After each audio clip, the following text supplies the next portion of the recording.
Hello everyone, welcome back to my second channel. Today I'm going to be talking about how to make new friends, how to be a good friend, and just how to form connections with other people. When I was younger being like literally a couple of years ago, I was a hermit, I was in my shell. Yes, I could make friends, but I didn't really want to, so I really stuck to the couple of people I knew, and to be honest, I was miserable and I felt like everyone hated me because these friendships made me feel really alone.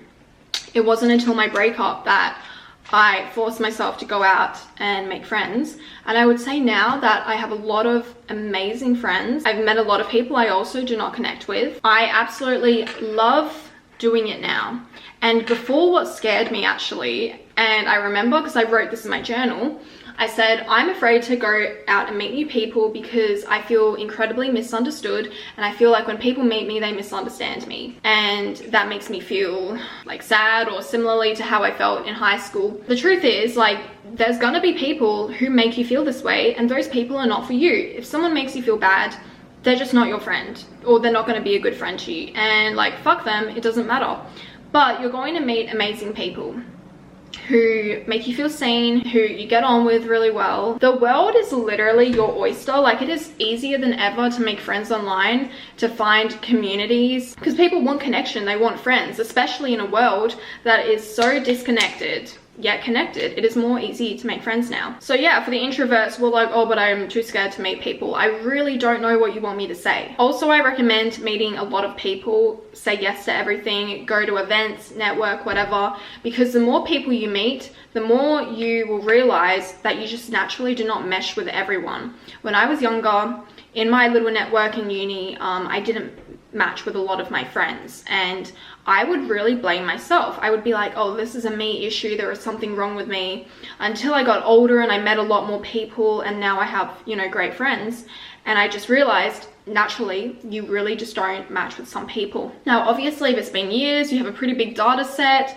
you don't have friends, maybe the common denominator is you. Maybe there is some issue with you now that you need to introspect on. More often than not, some people are just not your vibe, and that's okay. You will find your people if you try. Where are you going to find your people? In like-minded communities. If you're a gamer, perhaps you're going to meet your friends on Discord. I really don't appreciate when people say, oh, I want to meet people the old-fashioned way.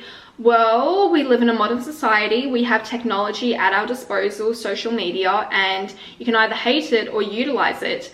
So many of my friends, so many of them have been subscribers from my YouTube channel who became my best friends, and I utilized the fact that they were already in my community, so we're probably similar to begin with. You need to utilize whatever resources you have to make friends. If you're an introvert, you might find people are scary, and that's why I said just go meet as many people as possible, and I promise you're going to get over your fear. You cannot go into friendships thinking, what does that person offer me? Friendship is a two-way street. When people approach me, especially viewers, a lot of them will go, hey, I really want to meet you because I just really feel like I could use some advice, and I would love to be friends with you. Do you think I read that message and go, wow, I cannot wait to be somebody's personal therapist? You seem like you would be a great friend. Now, even if you're not a YouTuber, you can't go into friendships going, what can you offer me? What can I take from you? Friendship is a two-way street, which means especially when they're talking, you're listening. When you're talking, they're listening. It needs to go two ways. It also means you both need to follow up with each other. I really detest the friendships where I'm the one who's constantly following up with the other person, checking in, how are you doing? How is this thing going? And then they're not reciprocating. That is not friendship at all. And I don't invest a lot of time into those people. Additionally, when making friends, in the early stages, you don't really want to overshare.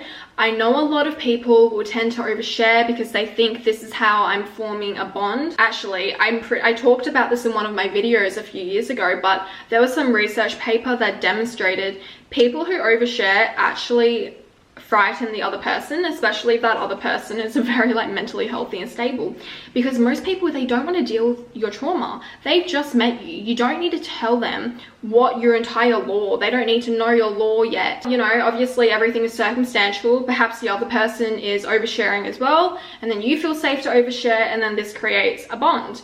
But everything's circumstantial. You really need to analyze the situation. If you guys need help figuring out if there is something wrong with you, then maybe you should be trying therapy therapy. Seriously, I talk about therapy all the time, but it's a great way to analyze yourself, figure out what's wrong, heal yourself, because I always say the more you know yourself, the better your relationships are going to be. You're just going to be more self-aware. You will see yourself in every person you meet. I swear to God, little things I do, I see it in other people, and it helps me understand them better. And that's why I'm sponsored by BetterHelp. BetterHelp is the world's largest online therapy service, and their mission is to make therapy more affordable and accessible. BetterHelp makes finding a therapist easier than ever because everything's online, remote, and by filling in a couple of questions within a few days, BetterHelp will have matched you with your perfect therapist. Now, because therapist is a little bit like dating, if you feel like they're not right for you, you can easily request a new therapist free of charge, because if you're to go to in-person therapy, this will cost you more money and more time, and you'll need to go get a new referral. So if you're interested and you want 10% off your first month of BetterHelp, use my link right here. Personally, if someone I really didn't know is telling me like all the bad things that happen in their life, all the problems, I'm going to be a little bit terrified of them. And also you're going to begin to associate them very early on with negativity. They are not fun to be around. They're negative. They're just trauma dumping on me. No one wants to be your personal therapist. You need to respect people's boundaries. Also in friendships, a lot of people I think are insecure. So this is a very common feeling I found, where people will think, oh, that person hates me, or everyone hates me, nobody likes me. It's just your own thoughts demonizing you. You need to be rational. But if you really struggle to maintain friendships, you need to ask yourself, am I the problem? Am I following up with my friends, or am I not doing anything and expecting them to reach out to me? Because definitely I had a best friend in the past who would wait for me to message her, and when I would message her, she wouldn't even come and then to the event, and then she would get angry at the fact that we would go on and do it without her. I'm not friends with her anymore, because that's not friendship. It's also not friendship if you are just showing up for someone and then they never show up for you. The type of friend you want is the type of friend you need to be. So you need to ask yourself, am I being a good friend to my friends? You need to be supportive, and you need to make people feel seen. If you're somebody that considers themselves to be really socially awkward, don't worry, like, you're going to find your crowd, and I promise you're probably overthinking your situations. You shouldn't be going into a meeting, a lunch, or just any interaction thinking that person hates me. Go into it thinking they like me, and you will be acting differently, I swear. Because don't forget something called the self-fulfilling prophecy. Self-fulfilling prophecy is basically like, if somebody thinks badly of you and you know about it, you are going to fulfill that prophecy and start to act like that. So similarly, if you're going into every interaction going, they hate me, you're probably going to act not like yourself. You might act like a worse person, and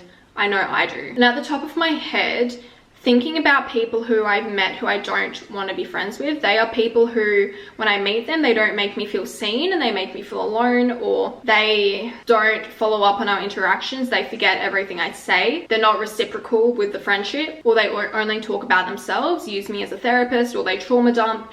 These are the people that I try to avoid and I don't become friends with. And of course, the people who you just have like no connection with, but that can't really be helped. Yeah, when going out and making friends, it's less about impressing them and honestly more about finding people who are genuine, share similar interests as you, and not even just interests but values. I think values are more important than your interests, especially as you grow older. When you're in high school and like teen, college years, it's really easy to just be friends based on interests. But as you get older, values are more important. Another point I want to add, if you are a good conversationalist, it's actually really easy to get on with people, but just because you get on with them, it doesn't mean they're going to be a good friend or you're going to be good friends with them. Pick your friends wisely, because what I've also realized is when meeting so many people, because I value my friendships so much, I want to be able to give adequate time to all of them, which means I want to have time to text someone and be like, hey, how's it going? How's this thing you told me about going? Like, catch me up. But if you just have copious amounts of friends, it's going to be really hard to foster genuine connections. So pick your close friends wisely. And once you have your close friends, maintain the connection and foster the relationship. Okay guys, I hope you enjoyed this video. Go out, make friends. It's not that scary. Once you start doing it, it'll be great. Okay, ich liebe dich. Have a great day. Private community coming out soon.